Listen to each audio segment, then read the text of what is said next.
Et là, on commence notre deuxième shiur de la journée. Be'ezrat Hashem Yitbarach V'Talei Shmo La'ad. Un shiur acheté en ce 17 du mois de janvier, donc mardi, et le 24, je crois, du mois de Tevet.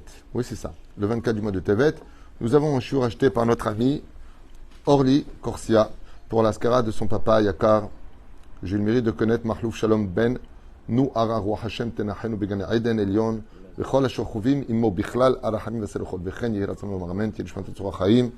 Et Bezrat Hashem qu'on ait le mérite d'avoir que de très très bonnes nouvelles. On commence tout de suite ce jour en vous souhaitant beaucoup de bonheur, une grande refuge lema.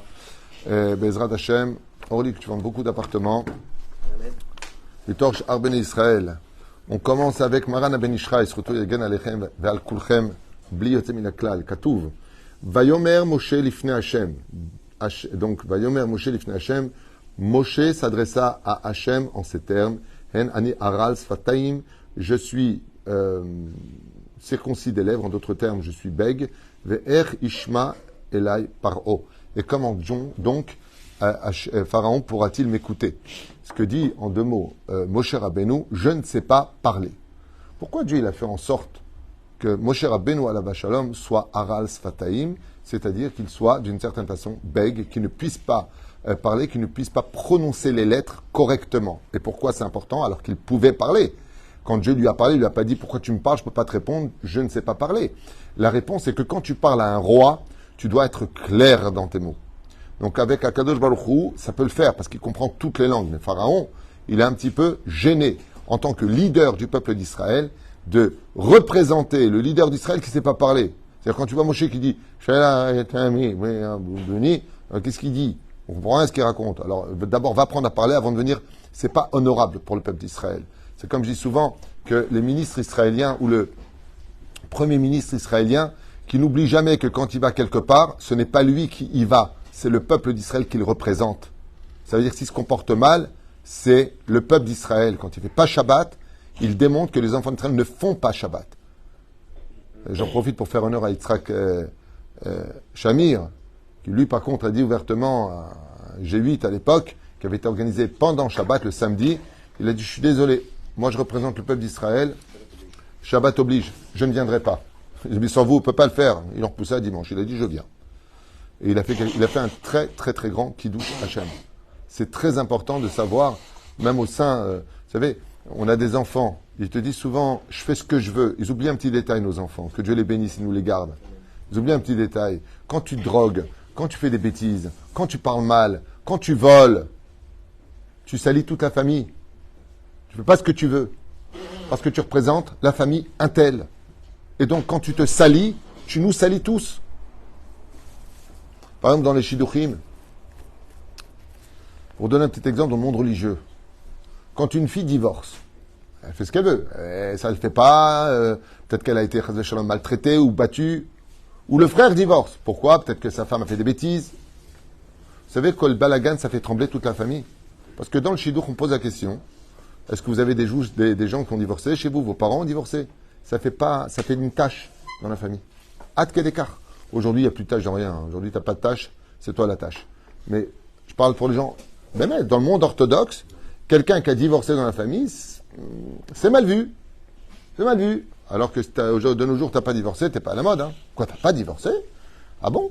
J'ai 5 enfants. La même femme? Ils sont choqués. Ah ouais, la même, ouais. Tov. Alors, Moshe Rabbeinu, il est bègue. Abraham, pourquoi Dieu il a fait en sorte qu'il soit bègue? Qu'est-ce qu'il a voulu enseigner à toute l'humanité? Puis pourquoi la Torah nous le dit? Le mec, il a un ongle incarné. Il va pas nous raconter sa vie dans la Torah et il a marché avec un ongle incarné. On s'en fiche. Il va chez le médecin, il enlève son ongle incarné et Nigmara c'est pour. Pourquoi on a besoin, pour les générations, dans la Torah, tout le monde qui a lu la Bible va le lire, que Moshe était bègue. Ma-siba.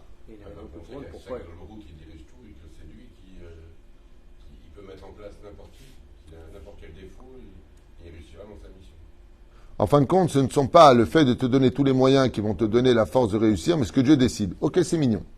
Mais il y a plus grand que cela. C'est que malheureusement, vous allez voir qu'au fur et à mesure du temps, les religions vont essayer d'usurper la place de Moshe Rabbeinu.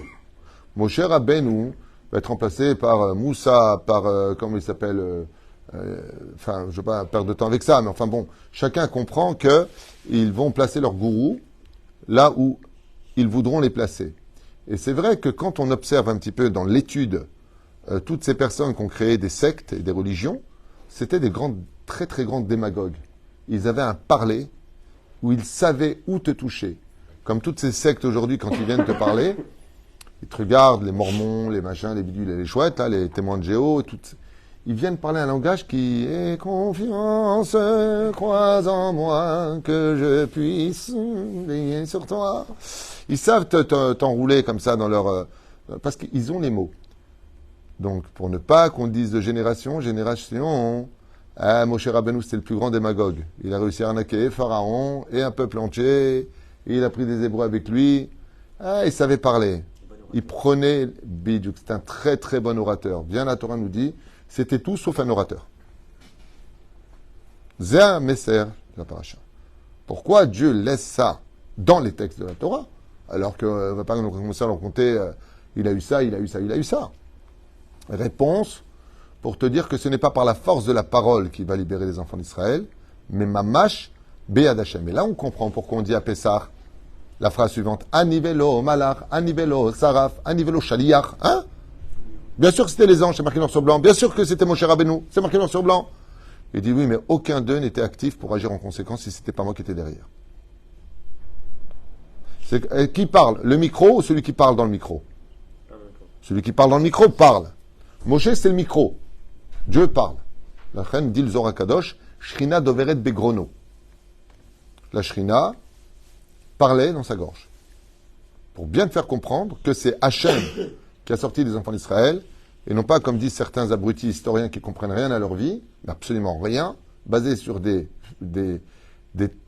thèses, des hypothèses d'un peuple migrant en Égypte qui est sorti avec un dieu égyptien qui s'appelait Hachem. Que des ch'touillottes, b'mitakvanot. Mamash, que des ch'touillottes.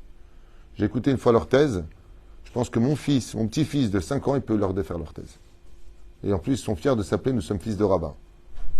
Rabbin des bois. Shem Erhem. Iksha Rabbeinu Ben Ishraï Kadosh. Besifro Od Yosef Rav. Madoua Ishira Kadosh B'chot Moshe Rabbeinu Megamgem Varel Sfataim. Donc c'est la question du Ben Ishraï. Pourquoi est-ce qu'il a laissé Megamgem, Beg, et Aral Sfataim? Balo Aya Ibecholto les rappelle, Moshe Rabbeinu. Il aurait pu très bien le guérir comme il l'a fait pour tous les enfants d'Israël quand ils viendront prendre la Torah. Mervedut Pevul Shono. Arrête, Akol. Dieu est limité en rien. Il aurait pu, dès que Moshe lui a dit je ne sais pas parler, lui donner le don de la parole. D'ailleurs, je lis ça avec beaucoup d'émotion parce que moi-même, pendant toute ma jeunesse, j'étais bègue. Je n'arrivais pas à parler. Et je me rappelle, mon père, que Dieu repose son âme, me disait toujours je comprends rien à ce qu'il dit. Toi aussi, tu étais bègue? C'est pour ça qu'on se kiffe. Non, mais c'est vrai. Le jour où j'ai commencé à faire tchouva, étudier la Torah, ça s'est arrangé tout seul. La Torah m'a guéri vraiment de cet handicap où j'arrivais pas à parler. D'ailleurs, je me taisais très souvent parce que j'avais honte un petit peu de parler. Je préférais agir. אילו היה משה רבנו מדבר בפיו כאחד האדם, היו הבריות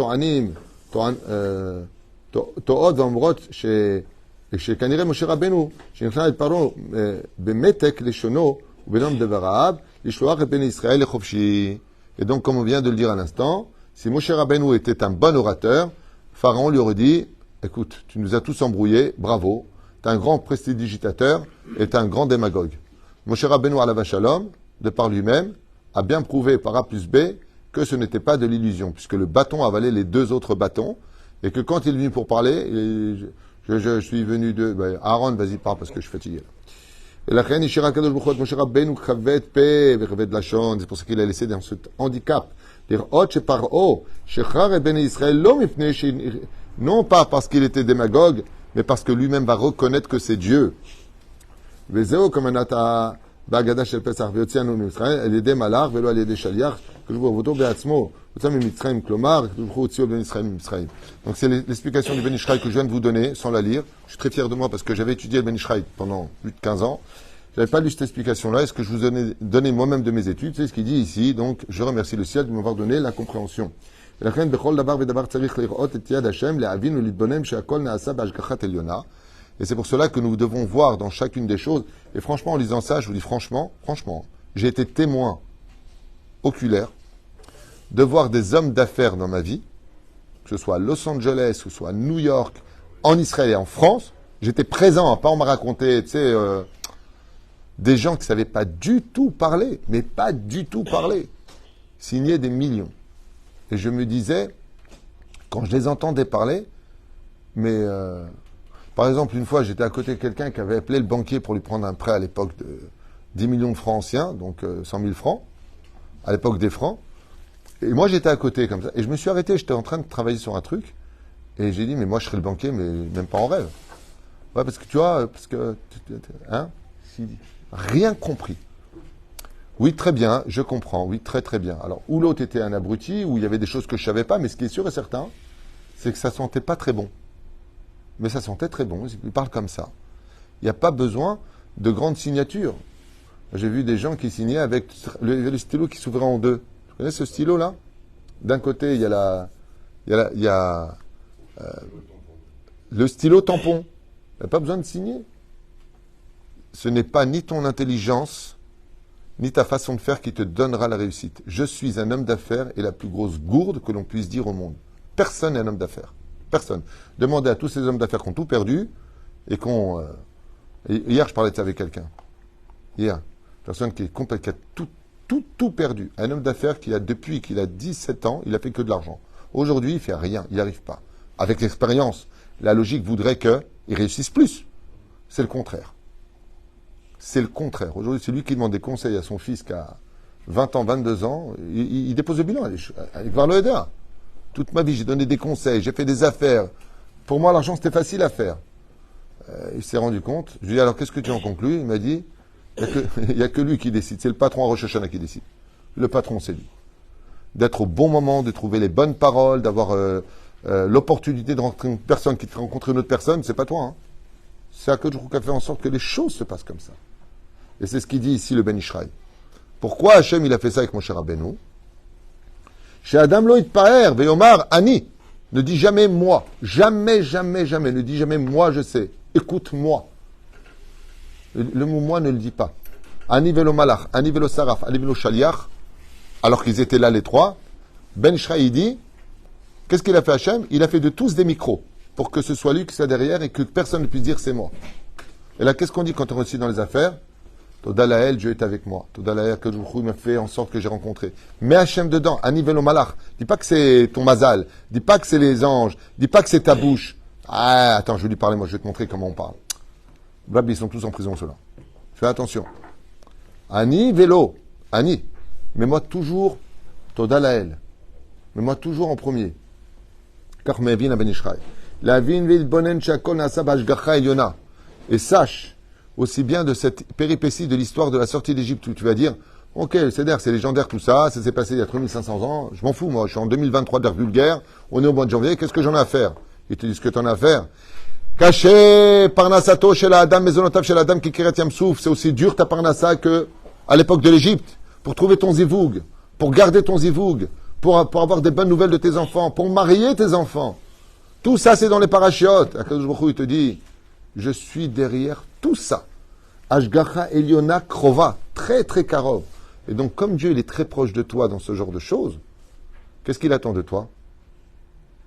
Imagine, tu pars avec ton banquier, tu n'avais rien. Il te donne 2 millions d'euros sur ton compte et il dit, moi je crois en toi. Il est avec toi partout. Il dit, alors, ça va les affaires? Quelle est ta première réaction? Je vous présente mon banquier, grâce à Dieu, je peux démarrer une grosse affaire grâce à lui. C'est ce qu'il dit à Akadosh Baruch Hu. Présente-moi toujours parce que c'est moi. C'est pas toi.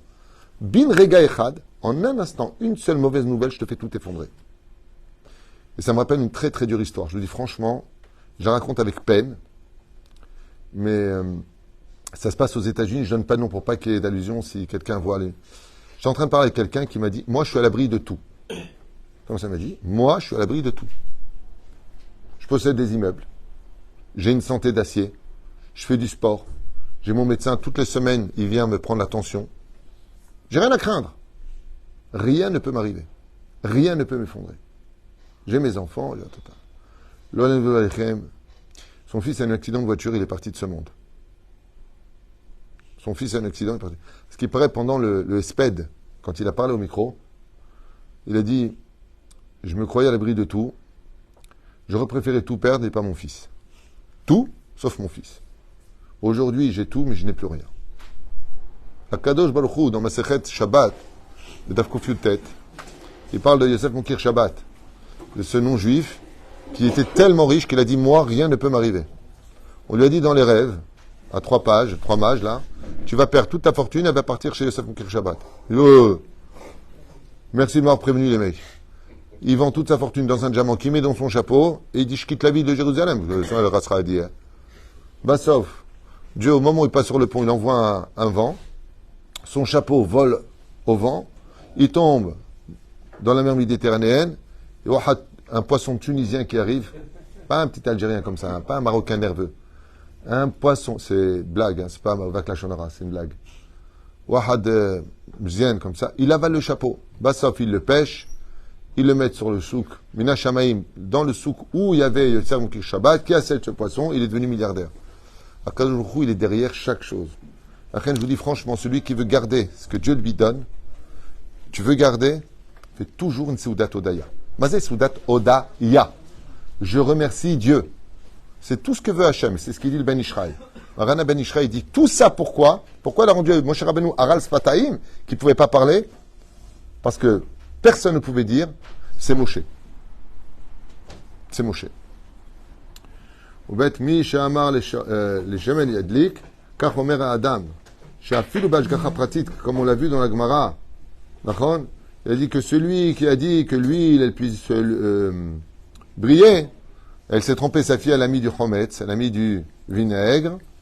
Il a dit mazé méchané, de l'huile ou du vinaigre? Bah, c'est mazé méchané. Bah, essaie d'allumer avec du vinaigre, ça saute, ça tient pas. Avec de l'huile, ça tient. Les bougies n'ont jamais autant brillé avec le vinaigre qu'elle l'aurait pu faire avec de l'huile. À Tchouva du Ben Ishra, il dit quoi? Il dit, tu sais pourquoi? Comme Rabbi Hanina ben Dossa, il disait toujours grâce à Dieu, c'est pas moi, c'est Dieu, Dieu m'a donné un chidouche. Alors comme il avait tout le temps Hachem devant lui, même quand c'était plus naturel, c'est Besséder. Quand tu dis toujours Hachem, alors qu'est-ce qu'il fait à Kadosh Baruch Hu? Il fait comme ça. Même quand tu donnes la paye à tes ouvriers, Toda Rabba, Toda, tu fais un chèque de 15 000 shekels parce qu'il a bien travaillé. Donne le chèque. Moi, tu me remercies juste parce que j'ai pu te le faire. Mais c'est lui qui a envoyé. Hein? Le Sefer Tzadik au Todava. Et je finis. Donc, Kanu Bachar Kadosh Baruch Hu, les Kefenu Bemeot Milyonim, Somalim Sonné Israël, Vanachnu Betocham. Et donc, si tu regardes bien, il dit si tu te concentres sur ce qui s'est passé en Égypte, cette énorme métropole, ce pays qui dirigeait pratiquement le monde, le plus craint du monde, on était entouré, alors qu'on était né esclaves chez eux, de millions et de millions et de millions et de millions d'Égyptiens armés jusqu'aux dents, nous, jamais pris une arme, jamais se battre, rien du tout. Aucun esclave n'a pu s'enfuir de l'Égypte. À quoi cela ressemble? Et il finit à la fin à dire, c'est comme si tu prends un tout petit agneau, tu le mets en plein milieu de 70 loups affamés, et ce petit agneau de rien du tout, non seulement il part, il se sauve pas, mais quand il est parti, tu as les 70 loups massacrés par le petit agneau. D'où Pessah, agneau pascal, derech Hagav. Comme ça, il finit à la fin de Ben Ishraï. Il dit les Madavardomé. Est-ce que tu peux imaginer ça? Qu'un petit agneau, il mette par terre 70 loups affamés extrêmement puissants, et il se sauve pas, hein? Il s'en va tranquille. S'il y a quelqu'un qui veut encore un coup de latte, il y a quelque chose? Même les loups, ils dorment non-stop de Pour dire à quel point on ne réalise pas le miracle de la sortie d'Égypte. Baruch Adonai, le Olam, Amen, Amen.